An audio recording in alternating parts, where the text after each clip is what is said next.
If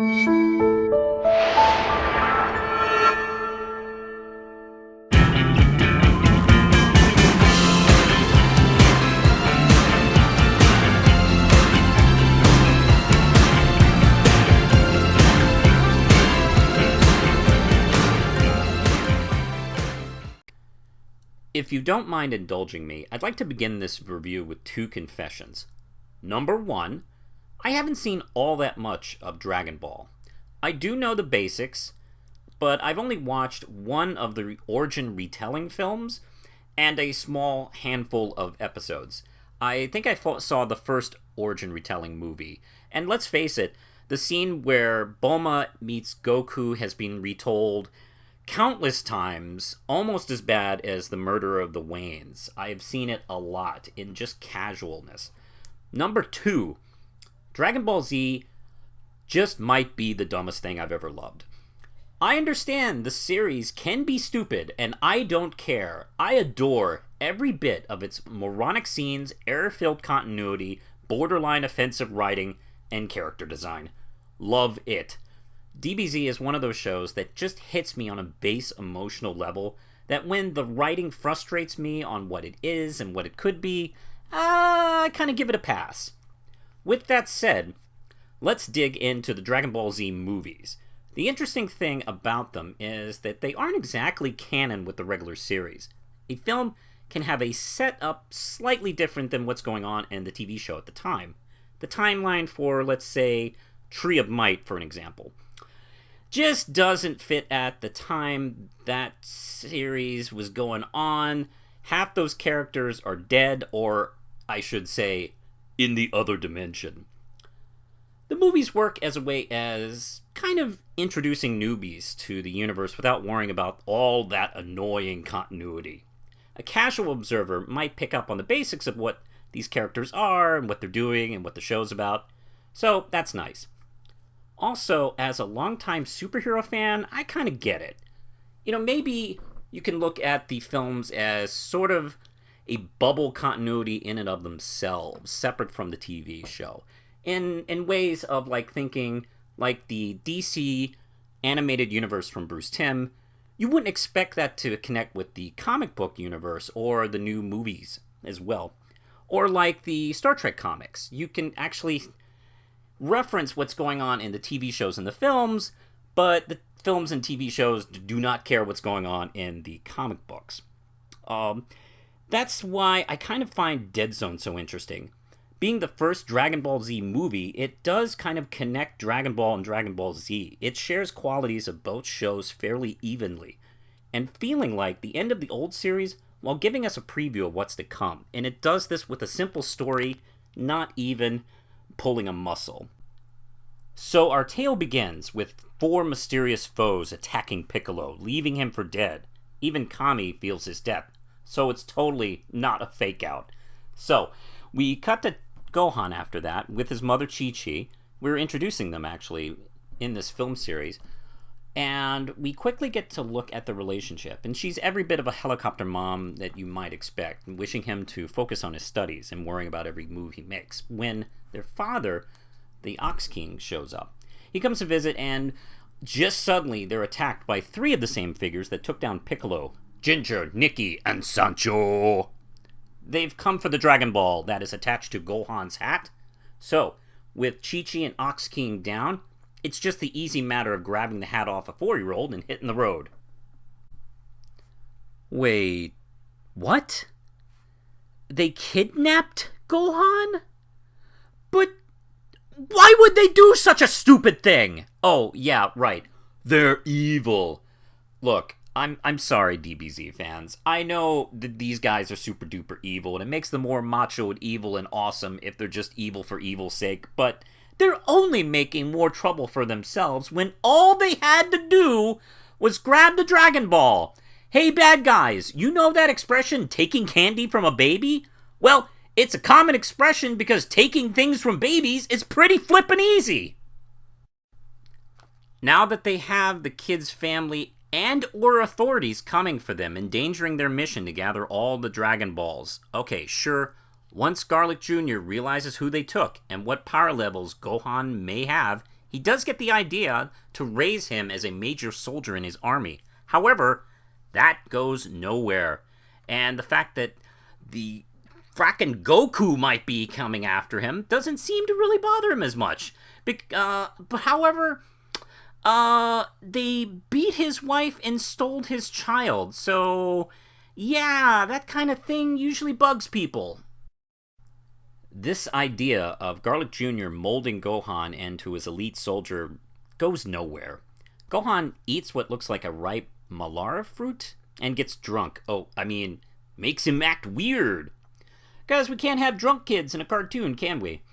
See, the interesting thing to me about this plot is Garlic Jr.'s wish to the Eternal Dragon isn't the climax to the film. We don't see Goku trying to stop him from becoming immortal. Nope, done. They just plain easily find the final 2 Dragon Balls, and boom, he's immortal. It's a nice way to raise the stakes without doing the typical third act you see in these kind of stories. Unfortunately, Goku is a little late to prevent the wish when he arrives to rescue Gohan. He unknowingly must face this unbeatable Garlic Jr. However, he's joined by Kami, Krillin, and even Piccolo. You see, it's easy for fans to forget that this was kind of a big deal that Piccolo and Goku would fight on the same side. Even though Piccolo was an enemy at the time, he no doubt had a grudge against that whole attempted murder thing from the pre-credit scene. Maybe Garlic Jr. and company possibly should have waited until the Eternal Dragon had granted his wish for immortality before attacking anybody who could stand in their way. See, Garlic Jr.'s motivation isn't so much about taking over the world, but it's also revenge on Kami from stopping his father from taking over the world. Everybody wants to take over the world. That's basically your go-to plot. Garlic Sr. was basically sucked into the Dead Zone, a Phantom Zone type of place for all you DC geeks out there. Now they have 4 warriors to contend with before they're ready to dominate the world. The fight that follows is the big draw of the film. Well, poor Krillin gets the short end of the straw again. He has to keep Gohan safe while the others split up to fight until it's time for the big matchup at the end. He even loses Gohan during all the mayhem. So, it's up to Goku and Piccolo to take on Garlic Jr. And the battle, some fans might feel, isn't as dramatic or as splashy as the ones that would follow in the future, but to be honest, I've always found it exciting without all the padding that I find frustrating in some DBZ fights. Just when it seems that Garlic Jr. is too much for our heroes to conquer, Gohan returns using the always fantastic power of angry screaming with energy lights behind him to knock Garlic Jr. into the Dead Zone like his father before him. I'm guessing Mom quietly retired in Florida or something?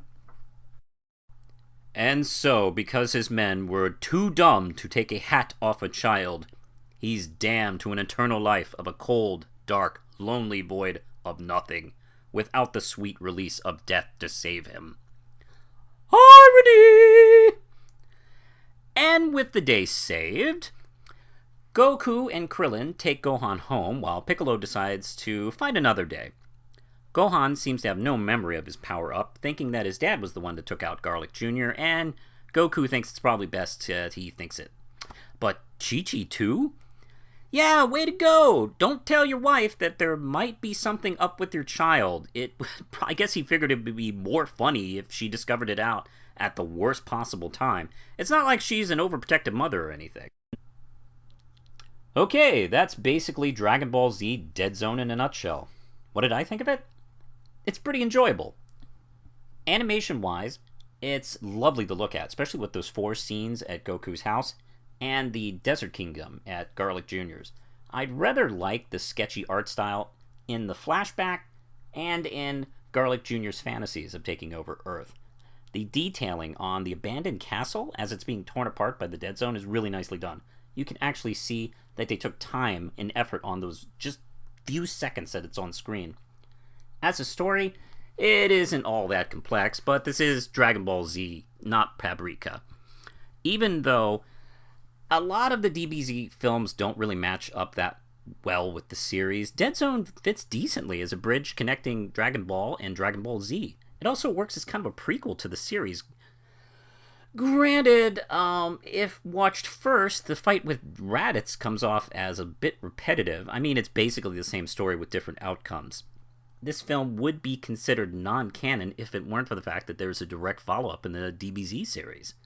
On a side note, I'm not sure if the Return of Garlic story is all that popular or not with fans. I mean, I rather like seeing the characters take on a threat without Goku. Granted, there is a lot of padding. I mean, how much time do we have to dedicate to Kami and Popo running away for Pete's sake?